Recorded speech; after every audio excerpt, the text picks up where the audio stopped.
bem-vindos! Eu sou a Raíssa. Eu sou a Mariana, nós somos psicólogas, somos da linha da terapia cognitivo-comportamental. E hoje vamos gravar um vídeo que é sequência de um outro que está nos nossos canais, então se você não assistiu ainda, vai lá para dar uma olhada. E que vamos falar hoje sobre o papel da mulher dentro dos relacionamentos.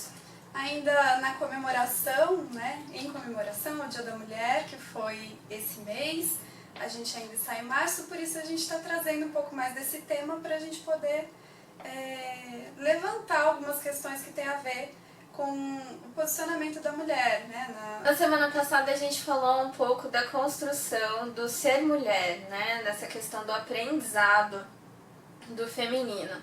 Como que a gente vai recebendo ao longo da vida informações externas do social e da família, do como devemos nos comportar, como devemos agir, e como que isso vai enraizando nos nossos pensamentos, nos nossos comportamentos ao longo da nossa vida. Essa semana a gente decidiu dar continuidade a isso, falando de relacionamentos, porque eu acho que os relacionamentos são algo que pesam muito quando se é mulher. Sim. A gente aprende dentro de um roteiro da vida aí que se relacionar, casar e ter filhos é algo que faz parte da nossa trajetória de vida necessariamente. Então a gente achou importante talvez desenvolver e aprofundar um pouco mais desse assunto aqui. Sim, acho que dentro dessa ótica do que é obrigatório, como a gente conversou da outra vez, a gente acaba ficando com algumas outras obrigações. Então, se é obrigatório eu ter um relacionamento, esse relacionamento tem que funcionar muito bem. Então, eu tenho que conseguir executar o meu papel como se espera, porque senão eu sinto que eu fracassei. Eu sinto muito isso em muitas mulheres, já senti eu mesma em relacionamentos. Parece que a gente tem que sempre observar muito o que a gente faz, cuidar muito do que a gente fala, não é? Eu começo dizendo que eu acho que a gente vai ouvindo ao longo da vida toda que a gente precisa arrumar alguém, que a gente precisa casar, que a gente precisa ter um relacionamento, que esse relacionamento tem que ser bom, Sim. que faz parte do nosso papel cuidar dessa relação, manter esse relacionamento, deixando até algo meio implícito que se ele fracassar a responsabilidade é nossa. Exatamente. Que eu acho que tem tudo a ver com o que você colocou agora.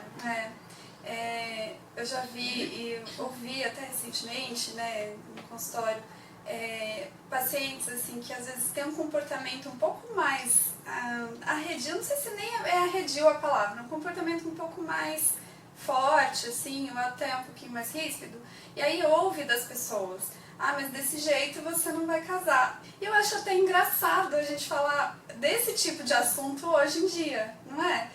Ouvir as pessoas falando esse tipo de coisa hoje em dia, como se fosse uma ameaça: você não vai casar.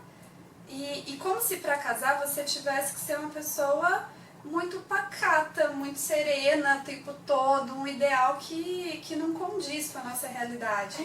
Que não existe ou que nos poda totalmente da nossa individualidade, Também já ouvi isso algumas vezes, da família inclusive, que por ser mais incisiva, por falar às vezes mais alto, por defender o meu ponto de vista, que coisas até mais pesadas do tipo: você nunca vai arrumar ninguém, porque ninguém vai te aguentar. Ninguém vai te aguentar, exatamente. Desde que desse jeito você não vai arrumar marido. Como se realmente isso fosse um castigo eterno. E como você se tá sem fadado ao isso, fracasso. nossa, fadado ao fracasso, solidão, Sim.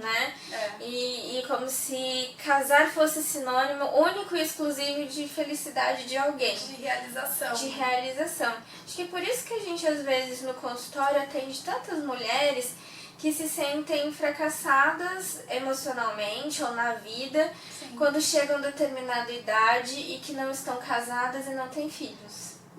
Essa cobrança tem um questionamento, né, muito forte. E dentro dos relacionamentos essa dificuldade se amplifica ainda mais porque a mulher ela tem todo esse ensinamento, né?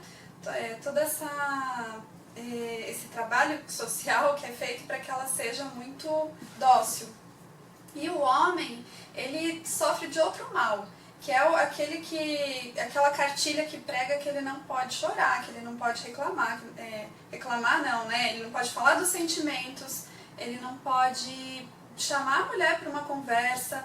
E quando a mulher chama, provavelmente ela vai sofrer alguma censura porque a DR é muito chata, o homem não tem paciência para ter DR, né? Eu já vi também mulheres falando, não faz isso não, o homem não gosta disso. E aí a gente vai perdendo cada vez mais o espaço, a voz e a autenticidade, né? Porque daí eu não posso ser eu no relacionamento, eu não posso falar do que eu sinto. E o homem também não pode ser sensível, porque senão ele é taxado como pouco masculino, como, enfim, inadequado. E aí a gente tem dois extremos que não conversam e que não funcionam como poderiam funcionar, né?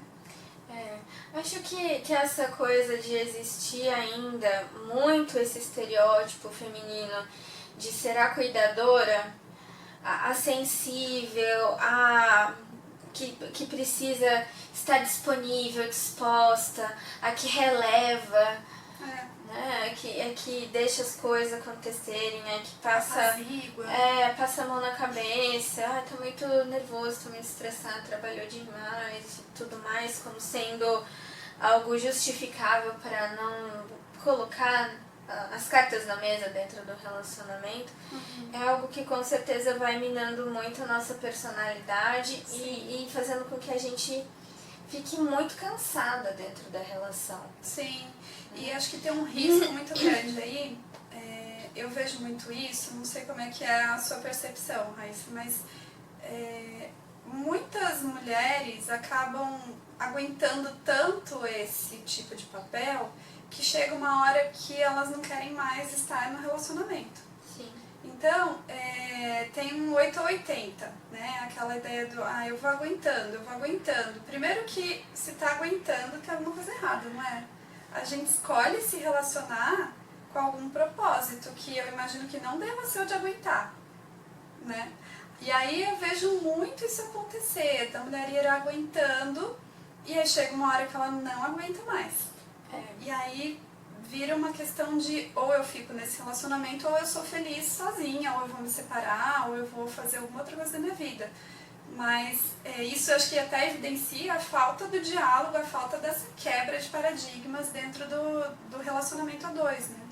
Sim, eu concordo, acho que aparece bastante isso sim no relacionamento, e daí essa coisa do aguentar a relação por N motivos. Acho que, inclusive, talvez até futuramente possa ser uma pauta para aprofundar, por exemplo, a questão financeira. Sim, né? Porque a falta de autonomia. A falta de autonomia, essa ideia de que muitas mulheres abandonam a vida profissional para seguir o homem, às vezes, quando precisa viajar muito muda muito, ou quando tem filhos, para cuidar dos filhos, e acaba que daí esse aguentar depois vira uma questão de não quero parecer fracassada para as outras pessoas. Sim.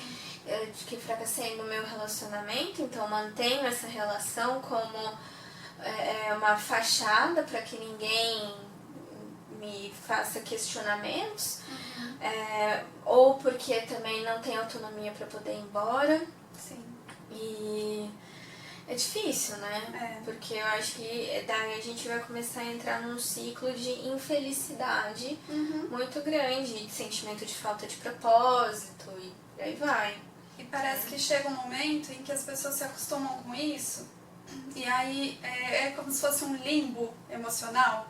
É aquela fase em que você não tem coragem suficiente para fazer alguma mudança e também não consegue simplesmente ignorar, né? Então fica aquele incômodo que não tem fim Nessa hora as duas pessoas podem começar a trocar farpas, né, a se provocar, e aí um faz protesto contra o outro, protestos velados, né, e isso vai prejudicando cada vez mais a qualidade do relacionamento.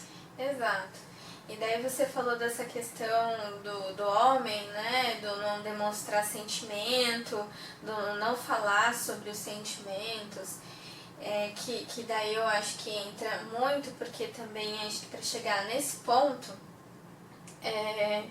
talvez a mulher mesmo tenha também dificuldades de falar, é uma possibilidade. Sim. Também. Se a gente for parar para pensar na maioria dos casos, a mulher ela demonstra mais os sentimentos e as insatisfações. Sim. E cai no que você falou muitas vezes de tentar falar, tentar abordar, e isso sempre ser colocado como chato. Inconveniente, né? Falar sobre o relacionamento. Ai, que saco, não vou falar disso agora. Ou, ai, você tá exagerando. Exato. Desmerecendo o sentimento da outra pessoa. Uhum. E a mulher parece que sempre fica com a sensação de estar errada. Exato. Normalmente, né? Uhum. A gente ainda fica se sentindo realmente inconveniente de ter entrado em algum... De desagradar o outro, né? Exato. Vou chatear o meu parceiro com essa história de novo. Isso me faz pensar o quanto que a gente precisa avaliar a educação que os homens recebem desde a infância. Sim. Então, quem sabe hoje, se a gente pensar na educação dos filhos, sobrinhos e por aí vai, a gente não consiga formar homens adultos mais responsáveis afetivamente e mais abertos a falar. Sim. Sobre os sentimentos, mais livres, né? Exato. Pra poder chorar, pra poder se expressar. Uhum. Porque acho que não chegaríamos tanto a esse tipo de momento, né? Exato. Eu acho que tem alguns homens assim que hoje estão encontrando lugar. Antigamente não se podia nem falar disso, um homem que falava disso era, nossa, subjugado. E hoje eu vejo que tem alguns que já estão, né, também buscando um pouco mais desse espaço. E inclusive quem é homem e tem essa postura, acho que deve se apropriar disso e incentivar, né, e falar disso com naturalidade para que outros homens também possam se sentir nesse direito, porque afinal eu acho que esse tipo de situação que a gente trouxe causa sofrimento para os dois lados, né? A gente está falando muito do papel da mulher, do ponto de vista da mulher, mas o sofrimento ele acontece no relacionamento. Afinal, acho que ninguém acorda de manhã pensando, hoje eu vou fazer a vida do meu parceiro ou da minha parceira ser um inferno e a minha também. Eu não acredito nisso. Eu acho que tem que estar com probleminhas emocionais para chegar nesse ponto de sadismo, assim. Então, se a gente puder trabalhar nisso, né, vai ser melhor para todo mundo. Acho que é importante, em algum momento, talvez a gente trazer de maneira mais aprofundada essa questão da saúde mental masculina. Sim. Porque a gente sempre fala, né, tem falado, se fala muito da questão das mulheres, porque nós desenvolvemos mais problemas emocionais, o índice é muito maior, muito mais elevado da gente, por questões hormonais e outras questões também. Mas também porque os homens não falam, né? Então eu acho que existe uma subnotificação aí. A gente vê na busca pela terapia mesmo, né? Eu atendo muito mais mulheres do que homens. Com certeza. Então, acho que isso é uma realidade nos consultórios, né? Com certeza. Então, que essa conversa possa servir de ponto de partida para outras. A gente vai voltar a falar de relacionamento, com certeza. Sim, né? E a gente possa pensar nessa questão da educação, nessa questão da naturalização dessas conversas. Sim, eu acho que todo vídeo que a gente grava tem muito uma intenção de fazer as pessoas que assistem pensarem sobre. Implantar a sementinha para que isso possa virar um ponto de conversa, de discussão em casa ou até mesmo de autorreflexão. Para ver que às vezes existem necessidades mesmo de mudanças e de conversas e de ajuda. para ser realmente um ponto de partida. É isso aí. Né? Então, muito bem, ficamos aí para o próximo vídeo.